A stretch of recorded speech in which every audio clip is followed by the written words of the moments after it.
To find the prime factors of a 2048-bit number, it would take a classical computer millions of years. A quantum computer could do it in just minutes. And that is because a quantum computer is built on qubits, these devices which take advantage of quantum superposition to reduce the number of steps required to complete the computation. But how do you actually make a qubit in practice? And how do you read and write information on it? I met up with researchers who are using the outermost electron in a phosphorus atom as a qubit. This single phosphorus atom is embedded in a silicon crystal, right next to a tiny transistor. Now the electron has a magnetic dipole called its spin, and it has two orientations, up or down, which are like the classical 1 and 0.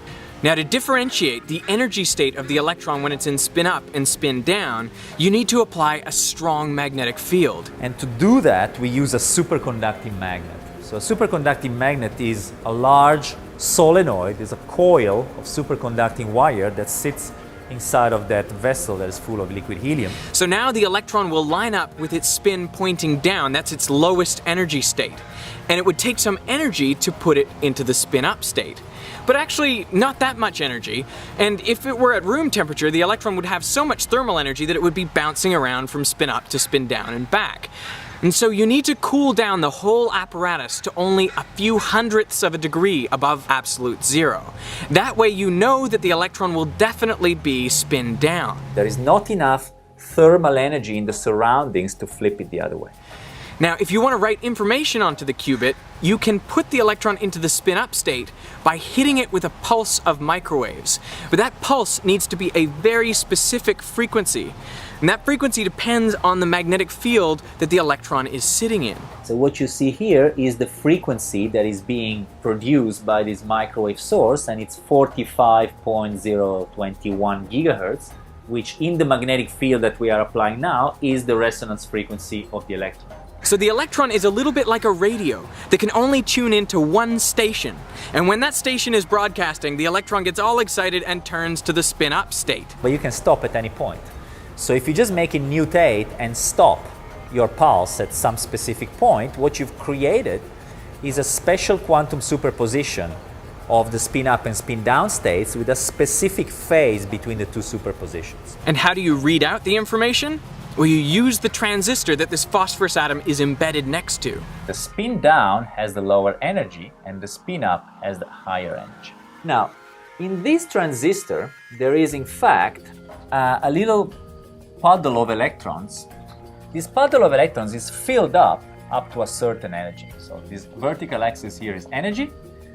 And here we have all these electrons that line up in energy just like the electrons on the shells of an atom. So now, if the electron is pointing up, it can jump into the transistor, right? Because it has more energy than all the others. It leaves behind the bare nuclear charge of the phosphorus, right? The phosphorus has one more positive charge in the nucleus as compared to silicon, but normally it's neutralized by the extra electron, so the two things cancel out. But if you take the electron away, then the phosphorus has a positive charge. So it's as if you have a positive voltage, a more positive voltage applied to this gate. It doesn't come from the gate, it comes from the atom, but it's the same. It's just a positive voltage. It's like the transistor has been switched more on. And so you see a pulse of current, and that indicates that the electron was in the spin-up state. In this measurement phase, if you find one of these spikes of current, it's because you had an electron spin up. So you can play catching a spin up or a spin down electron. You see there was no current here, that was a spin down electron. You can try again. Again a spin down electron, spin up electron. Now these researchers have actually gone further, using the nucleus of the phosphorus atom as a qubit. Like an electron, the nucleus has a spin, although it's 2,000 times weaker than the spin of the electron. But you can still write to it the same way using electromagnetic radiation, only it needs to be a longer wavelength and a longer pulse in order to get the spin to flip. Because it's so small, so weakly magnetic, and so perfectly isolated from the rest of the world, it's a qubit that lives for a very long time. But how do you read out the spin of the nucleus? Well, you use the electron. Remember that the electron's frequency that it will respond to depends on the magnetic field that it's sitting in. So that magnetic field is the external magnetic field that is produced by the superconducting magnet, but there is also an internal magnetic field coming from the nucleus. But that internal magnetic field can have two directions, right? The nucleus can be pointing up or down itself. So what it means is that there are two frequencies at which the electron can respond depending on the direction of the nucleus. So the nucleus actually acts as a little selector. It tells the electron basically which radio station it can listen to. So what you're looking at now is an experiment where we actually flip the nucleus every 5 seconds. So for 5 seconds you will see that the electron always responds because the nucleus is always in the right direction to make the electron respond to the frequency we were applying to the electron. And then for the other 5 seconds, the electron will not respond because we have flipped the nucleus the other way. So now watch, you see? In this period of time, the nucleus has been flipped down. Yeah. And now after 5 seconds it'll flip up and Yeah, then you the see? electron starts responding. Yeah. So you are watching on the oscilloscope screen in real time the measurement of the direction of a single nucleus and our ability to flip it at will every 5 seconds. The spin of a single nucleus. Now, because all of this depends so sensitively on magnetic fields, you need to make sure to eliminate all spin from the silicon crystal.